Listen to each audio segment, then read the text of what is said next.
नमस्कार सांग माने जय जगन्नाथ आगक आसुची अक्षय तृतीया बैशाख मास शुक्ल पक्ष तृतीया तिथि दिनटी अक्षय तृतीया।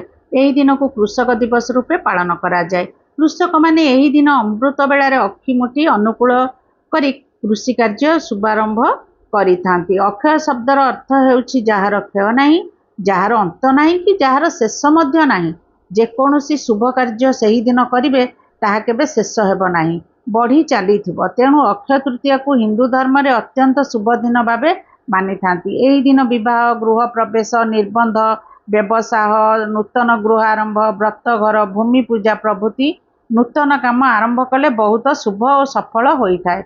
सेही दिन जेकोसी कार्य करिब बिना पांजी, बिना गणना, घात बार, घात चंद्र किछि देखा जाए नाही। सेही दिन सकाळु उठी चाषी माने हलदी चंदन बोला जाइथिबा धान बिहन नुआ गौणी रे पूर्ण करी हुड़हुड़ी शंख बजाई मुंडरे मुंडेई ता सहित पिठापणा मध्य सांगरे नहीं हल लंगल धरी बिलकू जाई थांती। बिलकू जाई सेठारे जेउ पिठापणा नहीं लक्ष्मी रानी को भोग लगाई थांती। भोग करी सारिबा परे सेही भोग को दान कियारी रो ईशान कोण रे पिठा को पोती दियंती। तापर हल बुला आरंभ करी थांती। मुठा मुठा बिहन कियारी रे बुणी थांती। एही धान को अक्षिमुठी कुहंती। बैशाख सह कृत्तिका रोहिणी नक्षत्र युक्त हेले महाफल प्राप्त होता है। यह व्रत रूपे पालन करिथांती। व्रती माने यही व्रत को आरंभ करी 8 वर्ष रे व्रत को उद्यापन करती। चलित वर्ष अप्रैल 20 तारीख रे अक्षय तृतीया पड़ुची। यही दिन अक्षिमुठी सह पुरी रे चंदन यात्रा आरंभ होता है। ओडिशार अन्य स्थान मानकर मध्य चंदन यात्रा पालन करिथांती। चंदन यात्रा अक्षय तृतीया ठारू आरंभ होई ज्येष्ठ मास शुक्ल पक्ष चतुर्दशी पर्यंत अनुष्ठित होता है। अक्षय तृतीया ठारू ज्येष्ठ कृष्ण अष्टमी पर्यंत नरेंद्र पुष्करिणी रे चंदन यात्रा होता है। यही दिन ठारू श्रीजीव मानकर रथ निर्माण कार्य अनुकूल होता है। श्रीमंदिर मध्याह्न धूपरे श्रीजीव आज्ञामाल चंदन ठाकुर सह पटुआर रे रथ खड़ा को आसी थाए। रूपकार, कुमार, चित्रकार, भोई सेवक मानक उपस्थिति रे विश्वकर्मा शाढ़ी बंधा नीति होता है।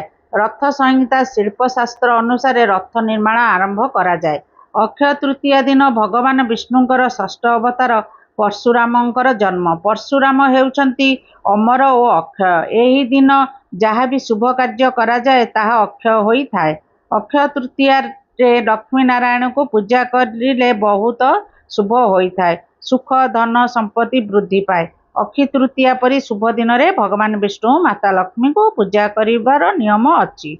नर नारायण समेत परशुराम एवं हयग्रीवंकर एक अवतार अक्षय तृतीया दिन होइथिला। यह व्यतीत ब्रह्मांक पुओ अक्षय कुमार मध्य एही दिन जन्म होइथिले। एही दिन ठारू बदिनी नारायणकर द्वार मध्य खोला जाइथाए। ग्रंथ अनुसार गंगा माता मध्य अक्षय तृतीया दिन पृथ्वी को आसीथिले। सेही दिन किपरि आमे घरे पूजा करिबा सेही विषय जानिबा। सकाळु उठी घर द्वार लिपा पोछा करिबे, स्नानादि नित्यकर्म सारिबे। सबुदिन परि सूर्य पूजा, तुलसी पूजा, घर ठाकुर पूजा करिबे। नित्य घर पूजा करि सारला परे गोटे खटुली रे नाली कपड़ा पकाइबे। तापरे लक्ष्मी नारायण फोटो नहले मूर्ति स्नान कराई खटुली रे स्थापना करिबे। नाली वस्त्र पिंधाइबे, चंदन सिंदूर लगाइबे। ता पाखरे कलश स्थापना करिबे। कलश रे मध्य चंदन सिंदूर लगाइबे, दीप धूप लगाइबे। प्रथमे कलश को वंदापना करी तापरे लक्ष्मी नारायण को वंदापना करिबे। तापरे कर्पूर रे आरती करिबे, पुष्पांजलि देबे।